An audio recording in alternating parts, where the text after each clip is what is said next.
On the last night of October, the veil between worlds grows thin. The air trembles with the memory of ancient fires. Samhain, the Celtic festival of the dead.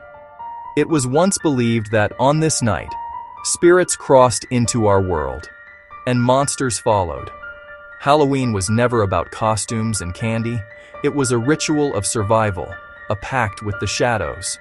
But where did these creatures of the night truly come from? Tonight, we travel back to their mythological origins to uncover the true monsters behind Halloween. For them, it was a liminal night, a moment suspended between the warmth of life and the cold of death. They believed the veil separating our world from the other world thinned to a whisper. Communities gathered around sacred bonfires, their flames a beacon of protection against the encroaching dark. They left offerings on their doorsteps and kept their doors unlocked, a gesture of welcome for the spirits of their ancestors returning for a single night. But an open door is an invitation to all. And on Samhain, not all spirits who crossed over were friendly. It was said that the puka, a masterful shape-shifting spirit, roamed the fields and lonely roads. It could appear as a sleek black horse with glowing eyes, a raven, or a wolf. A trickster at heart, the puka might offer a wild ride to a weary traveler, leading them on a terrifying journey through the night from which they might never return. To encounter it was a powerful omen, one that could foretell madness or even death. Even more feared was the Dullahan, the headless rider. He thundered through the countryside on a black steed, wielding a whip made from a human spine. He carried his own decaying head in his hand, its eyes glowing with a sickly, phosphorescent light, scanning the darkness for his next victim. It was said that where the Dullahan stopped, a mortal would die. If he spoke your name, your soul was already his. And from the mist, you might hear a sound that would freeze your blood, the cry of the banshee. This wailing woman, a spirit attached to ancient families, did not cause death, but foretold it. Her keening cry, drifting on the wind, was an inescapable announcement of a death in the family. These weren't just fairy tales to frighten children. They were warnings, born from a deep respect for the forces of nature and the unknown. They were the echoes of how ancient minds made sense of the world's cycles, and the terrifyingly thin line between this world and the next. The fear of the returning dead is older than any civilization. In Mesopotamia, restless spirits were called etemu, souls denied proper burial, cursed to wander and haunt the living. In Egypt, the Ka and Ba represented two halves of the soul. If the balance was disturbed, the dead could return, not as protectors, but as revenants. Across the ancient world, every culture shared one belief: the dead don't always rest peacefully. And Halloween, the night of Samhain, became the time when humanity faced that truth. But among all creatures of darkness, none are as enduring, as seductive, or as terrifying as the vampire. This immortal predator, cloaked in aristocratic charm and nocturnal dread, has haunted our collective imagination for centuries. It is a creature that embodies our deepest paradoxes. The fear of death intertwined with the fantasy of eternal life. The horror of predation mixed with an undeniable, dangerous allure. But the most famous vampire was not the first.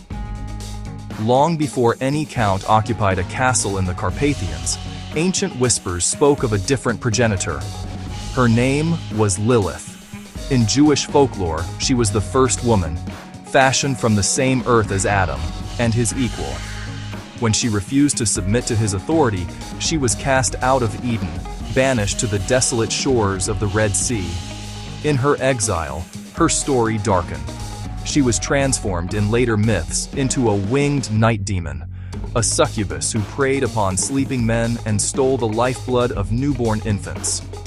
Lilith thus became the archetypal mother of monsters, a powerful, untamable figure of feminine rebellion and the first shadow of the blood drinker to fall across history. This fear of the life-draining dead echoed across the globe. In the heart of Eastern Europe, Slavic folklore gave birth to the Strigoi and the Upir. These were not suave aristocrats, but gruesome, reanimated corpses of the unholy dead, suicides, sorcerers, or the unbaptized, who clawed their way from the grave. Driven by a wretched hunger, they returned to their villages to torment their families, draining the life and vitality from their own kin. Meanwhile, in China, a different kind of undead terror emerged, the Jiangshi. Stiff with rigor mortis, these hopping vampires moved with an unsettling, rigid gait. Their hunger was not for blood, but for qi, the essential life force of the living, which they absorbed with their chilling breath. Whether it was blood, vitality, or qi, the vampires' hunger across cultures symbolized one terrifying truth: the fear of death disguised as a ravenous, insatiable desire for more life. Then, in the 15th century, history provided the myth with a face. Vlad III, Prince of Wallachia. Known as Vlad the Impaler, his legendary cruelty in defending his homeland, creating forests of impaled enemies, was so profound that his brutality bled into folklore. His patronymic, Dracula, meaning son of the dragon, became forever linked with blood and terror. 4 centuries later, Irish author Bram Stoker masterfully synthesized these threads. He took the name of the historical prince, the folklore of the Strigoi, and the aristocratic menace of the Gothic villain. From this crucible of myth and history, Count Dracula was born, the perfect definitive vampire. With Stoker's creation, the vampire evolved from a shambling corpse into a creature of immense power, intellect, and tragic nobility. It was no longer just a monster. It became a dark mirror, reflecting our deepest anxieties and desires, our lust for power, our yearning for immortality, and our own endless, often terrifying thirst for control over life and death itself. If the vampire embodies forbidden desire, the werewolf is our most primal fear, ourselves unchained. In Greek myth, King Lycaon served human flesh to Zeus. For this sin, he was transformed into a wolf, the birth of the word lycanthropy. In the icy north, Norse warriors known as berserkers wore wolf and bear skins to summon animal rage in battle. They didn't become beasts. They remembered they were beasts all along. The werewolf represents what we hide beneath civilization, the instinct to hunt, to destroy, to survive. Halloween resurrects that truth, that the line between man and monster is thinner than we dare admit. Of all the figures that haunt our collective imagination, no creature has been more feared, more vilified, or more profoundly misunderstood than the witch. She is the shadow that flickers at the edge of our vision, a symbol of power that refuses to be contained. But this was not always her story. In the ancient world, she was sacred. She was the priestess of the moon, like the untamed Greek goddess Artemis, who roamed wild forests under the silver light.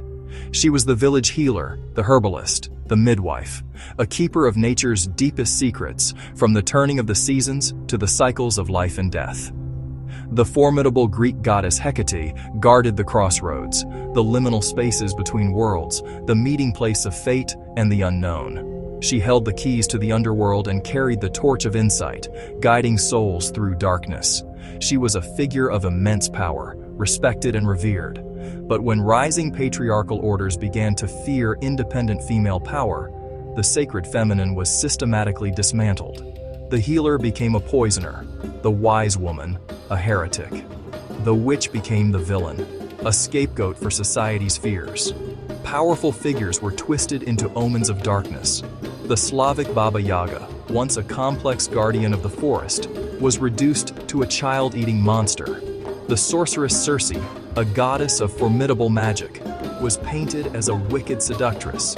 In truth, they were never evil, only exiled for their knowledge, their autonomy, and their connection to a power that others sought to control. And yet, the archetype endures. Every Halloween, we resurrect them. We don the pointed hat and cloak not merely to mock or to frighten, but to connect with something ancient and powerful within ourselves.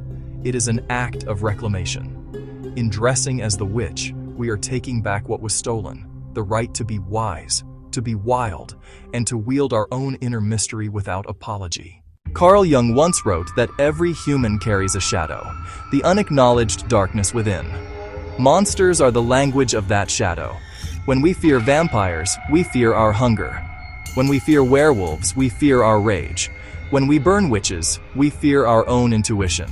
Halloween, stripped of its commercial disguise, is a night of integration, when humanity dares to face what it has buried. A masquerade where the masks reveal, rather than conceal. The monsters we run from are ancient, but they are also intimate. They are not born from darkness. They are born from us. So when the candles flicker and the wind whispers your name, remember, this night is not about fear. It is about recognition. The night does not create monsters. It only reminds us that we are one of them. If you like this video, like and subscribe for more.